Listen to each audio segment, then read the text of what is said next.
Jedi Jack Penguin, and today I'm bringing you another LEGO Star Wars review. So today we're going to look at set number 75005, Rancor Pit. This set includes 380 pieces and originally retailed for $59.99 back in January of 2013. Obviously, I got this set back in the day when it released, and it's definitely a very nice major change point within the LEGO Star Wars theme. Right here we have a change between the box arts. Previously having Darth Maul, we now have Yoda right there in the very top corner. In addition, we also now have a change to the 5-digit numbers for the set numbers compared to the 4-digit numbers, which we previously had back in 2012, so that's very interesting to note. And also, some of you may be thinking, don't you already have a review for this on your channel? Well, I do have another review for this set, but I felt like it was time to update the review for this set, and it'll probably be a little less time than the last one. I felt like it was time to do a new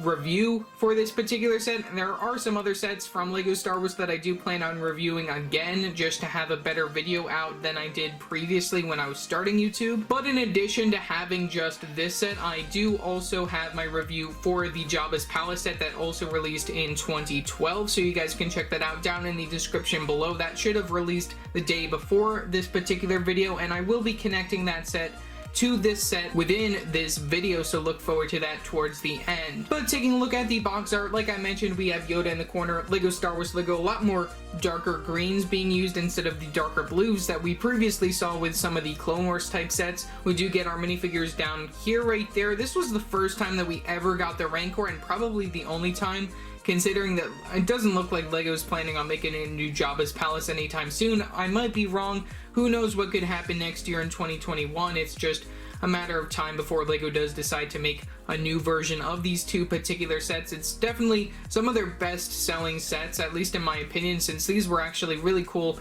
for the very first time within LEGO form. Get the regular stuff off the side, and then you do have the underground sort of look at Jabba's Palace right there, and you do get some pretty nice minifigures that are exclusive within this particular set. Taking a look at the very back of the box right here, we do get some of the play features, and this does connect to the Jabba's Palace set. It does show how that works right there. I will be doing that later on within this particular video. It shows the Rancor. This set has push tabs for some odd apparent reason. It might be just because I got it earlier than... I don't really know what's the story behind that. Some big sets with push tabs is just weird to me, at least in my opinion. We do get some of the play features like I mentioned before, and that's all for the back. Top of the box features some logos and our minifigures, the actual size of Luke Skywalker right there, very nice by LEGO. We get the sides right here. This is all taped together, this box, from my collection, so yeah, that's really all that I have to say there. We have a bunch of logos and smaller pictures and stuff, LEGO Club advertisement, and then the barcode and the LEGO trademarks right there for this particular set. So yeah, that's pretty much all that I have to say for this particular box. So let's take a look at the instructions and then our minifigures and final overall model. Taking a look at the instructions, we only get one instruction manual, pretty much mimics the front of the box. You can move all the way to the back to the Win Kid right there. You can flip right open to a quick little LEGO Club advertisement, and then that brings you to the sets that were released in January of 2013. So here's a quick look at that wave. I do own all of the sets. The only one that I'm unsure as to if I own or not is set number 75003. I don't really know if I even own that. I think that I do. I think I remember getting it, but I don't know if I actually own it within my collection, since I haven't been able to find anything from it quite yet within my collection. I know that I have the pieces, at least, to the set. And then we do have the piece count over here. We do get one of those codes right there for, I guess, the Yoda Chronicles. That was what was happening at that particular time period, so that's very interesting to see. And then we do have the final overall model for this particular set. No advertisements really other than those, so yeah, that's pretty much all that I have to say for the instructions. So let's take a look at our minifigures.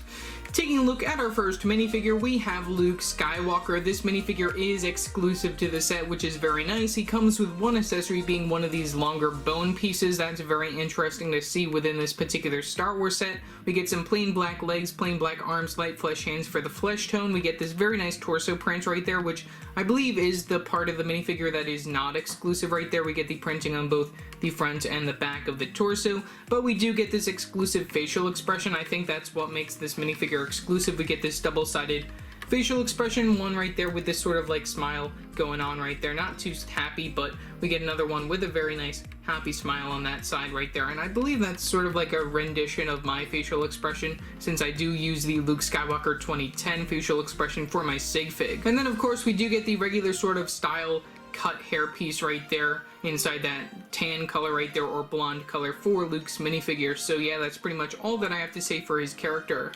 Next, it's time to butcher some names. We have Malakili right here. I hope I'm saying that right. He does come with this really cool accessory right here. I really like this weapon, which uses these pieces right here inside this black color on both sides, sort of like a scythe going on right there. You can just move that up. You can see that we get one of those spiky pieces on the edge of that.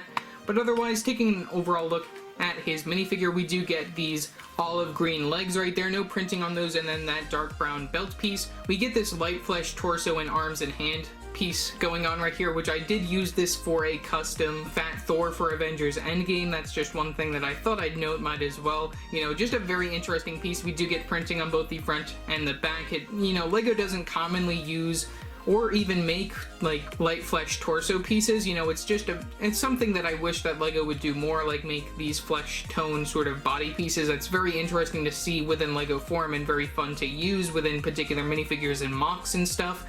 And then we do get this hood piece, the old Jedi hood piece within that brown color. And then we do get a double-sided facial expression, one being that facial expression. And then the other one is when he's so sad that his Rancor gets crushed by the gate right there. So I think that's a very nice facial expression for them to include within this set. Just a very interesting minifigure to get, and very cool to see him within the very first time in LEGO form. Taking a look at our next minifigure, we have this Gamorrean guard. This minifigure is not exclusive, but also comes within the Jabba's Palace set, which is the one that connects to this particular set, so it's very nice to see that you get two of those between the two sets, so that's very nice. We get the very cool leg printing right there leading up to the belt piece right there. Not really. You can see the little bit of leg printing, and then we do get this plain brown torso piece, and then these olive green arms and hands right there for the flesh tone. Can just see how this character is made. Just a very nice, amazing inclusion by LEGO. I really love how they made his character have this larger belly going on right there, and all of the printing and dual molding being used here is just phenomenal for the time period right there. Just a very well done minifigure that doesn't really get a lot of credit when it comes to how it was made. And next, who can forget about this skeleton character? This minifigure is just probably one of the most interesting characters included within this particular set. Coming in 8 sets, counting this one, this character is very cool to get. We get the regular skeleton legs, skeleton body, we get these newer skeleton arms right there. Those were used for Ninjago, so that's very nice to see. And then the old skeleton head being used is very nice as well to see. Very cool minifigure. I mean, yeah, that's really all I have to say there. It's just a very interesting inclusion by LEGO, and it does fit the scene. It's just something that you wouldn't normally see when it comes to a LEGO Star Wars set. And then for our final character, we have this Rancor right here. This minifigure is, or Big Fig, I guess you can call it, is exclusive to this set with some very nice printing, and it is comprised of quite a lot of pieces right here. You can see on the arms, we do get some printing for like these sort of wristbands going on right there, these sort of chains. Very cool to see that. We also do get one of these smaller little chain pieces just hanging off of that. That's just connected by a stud. We get that. We do not get that on the other side, which I think is very interesting, which makes both of these arms pretty much exclusive to the character. We also do get these hand pieces right there, which those can also come out. Those are connected via those Technic pin pieces. You can put those in like such. Spike pieces right here inside this dark tan color. That's very nice for like the nails of the Rancor. We also do get these little fingers right here. We get 2 fingers on each of the hands right here that can move. I really like that they do include that. Those are connected via those clip piece connections. Those are pretty nice to get. Very cool to see that with this particular minifigure. The arms can of course move in a sort of 360 direction if you so desire. Those are also connected via these types of Technic joints right here, those Technic pins. You can put that right back in. We do get these 2 studs on each side on the back over here if you were interested. Arms are connected the same way on both sides. The legs don't move. Those are just stationary. You can see how those look right there. We do get the little Rancor tail. I really like the textures being used on this character. Very nicely done by LEGO. And then of course you do get this main big jaw right here of the Rancor, which another thing that I think is just amazing is that you can actually fit like a whole minifigure within the mouth of this Rancor and then close it up. That it gives you enough space to put in a full minifigure. That's just beyond like amazing, and hopefully I can get this out. There we go.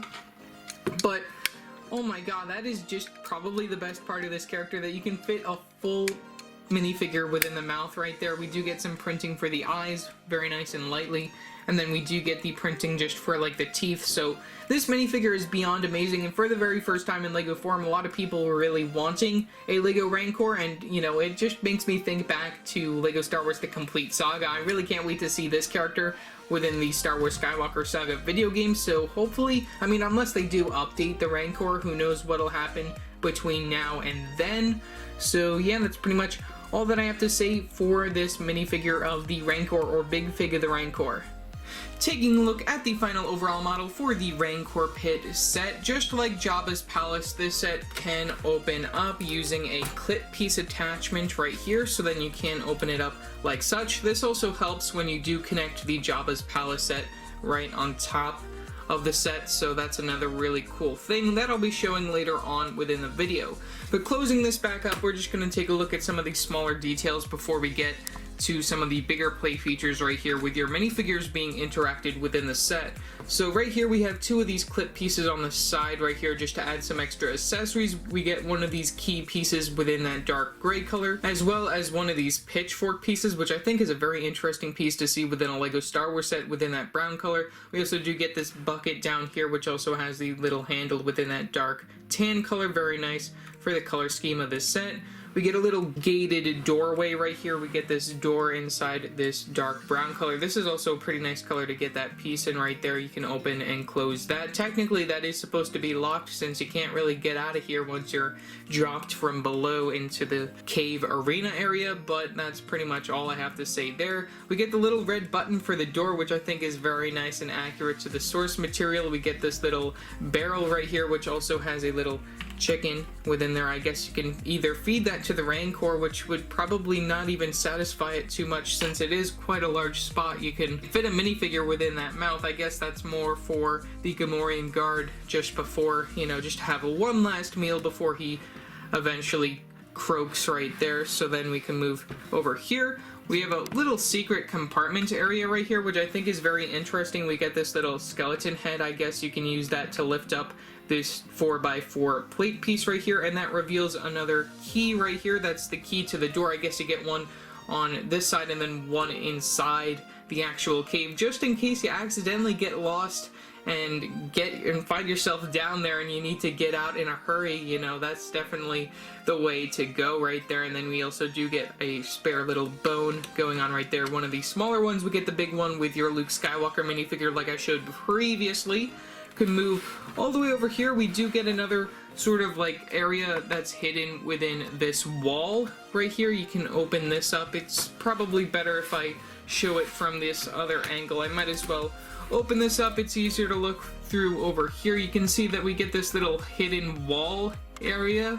Honestly, I don't really know why they include that, but I guess you can put a minifigure in there like the Gamorrean guard. You can just toss them in there, which is really just a pain to do, but then you can close it up and then he's hidden in there and you can't really get him out unless you open it up, and then he should be connected to the studs, but I didn't do that. I just put him in there loosely. You can close that right back up. Very nice and smooth open and close for that particular piece. We also do get some torches on the side of the wall right here. Very nice to see that. Those are connected via clip pieces, being the telescope piece inside that dark brown color. Pretty nice to get that. And then the flame piece right there, one of these sideways feather flames. Pretty nice to see that. And then, just like Jabba's palace, like I said, this is connected via a clip piece connection right there, just so then you can open this up easily. And then we do have the hinge right there in the back. In addition, one of the big main play features within the set is that we have this big gate right here on the very front. So in order to access this, it's sort of just like the door to Jabba's palace within that set. You get this option where you can bring it up, and then there is a sort of Technic connection up here that will help you keep this in place. So then if you are trying to get in and out, we do get the translucent red stud on this side as well for the button to the door. We get it on both sides. Pretty nice to see that, just as another little reference. And then also getting this big gate piece right here, and also having like these little spikes on the very bottom of it, I think that's very accurate to the source material, and it works very well within this particular set, and I really like the building techniques used right there just to make that work. So for the main play feature, like I said, you might as well bring the gate all the way up. You can put your character of the Rancor, which the best part about this is that the Rancor actually fits through this doorway, which is something that, you know, doesn't normally happen. Like, we have the Wampa cave within that direct-to-consumer set, which I was actually watching a video about this the other day, that the Wampa can't even fit within the cave for that Battle on Hoth direct-to-consumer, which technically really isn't even a UCS set, you know, now that I think of it. But it's really cool that you can have this option where you can drop the gate on top of the Rancor, which, you know, it is a little sad that you have to kill the Rancor off that way, but you know, it's just what happens within the film.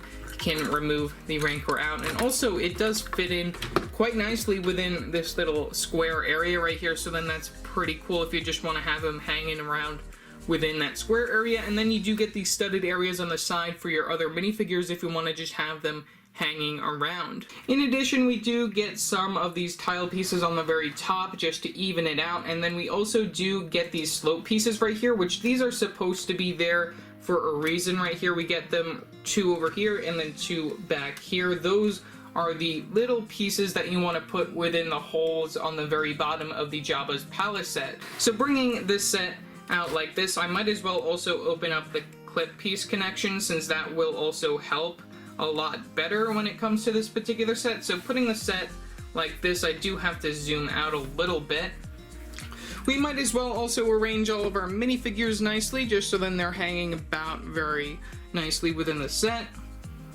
So placing all of our minifigures there, now we can grab Jabba's palace, which conveniently I also did place all of our characters from there within this set. So placing this all the way on the top, there are those grooved bits on the very top to make sure that this fits on the very top of the Rancor Pit set, and it fits very perfectly. I really like how it works. We also do get the clip connection right here that we move to the side just to support the other tower. You can remove the other tower, like I mentioned within my review of the Jabba's palace set. If you do want to just remove that and close this up, it will fit nicely underneath the rest of the regular Jabba's palace build. But, you know, this is really cool just to overall show how this set would look all connected together. You get all of your minifigures, and it's definitely a very nice deal having both of these sets together. It's a really cool play feature, and like I mentioned within my review for the Jabba's palace set, we get the option of putting a character within this certain area over here, and then moving this to drop them into the Rancor Pit. That is definitely one of the best interactions between both of these sets right there that I mentioned within that video, and it just works perfectly, and it's a really cool play feature just to show both of these sets together. So overall, back in the day, if you also owned the Jabba's palace set, this was a very nice deal. You got a very cool play feature connection right here just to combine both of these sets to create the big major scenes within Jabba's palace, so I think that's really cool. The minifigure selection is very nice. You do get an extra one of those Gamorrean guards that also came within the Jabba's palace set from the previous year, but then you do get Luke Skywalker, who is missing within that set, as well as the Rancor Nurturer character over here, and then of course the Rancor himself, which was featured for the very first time within LEGO form within this set, which I think is a very amazing big fig that a lot of people were asking for, and this scene was never before made within LEGO, so I think it's very nice that they did create this set. Otherwise, leave your thoughts down in the comment section below what your thoughts are on this particular set. Also remember to like and subscribe and hit that bell icon so you know every time I upload a new video. So yeah, that's it for now, and I will see you next time. Bye!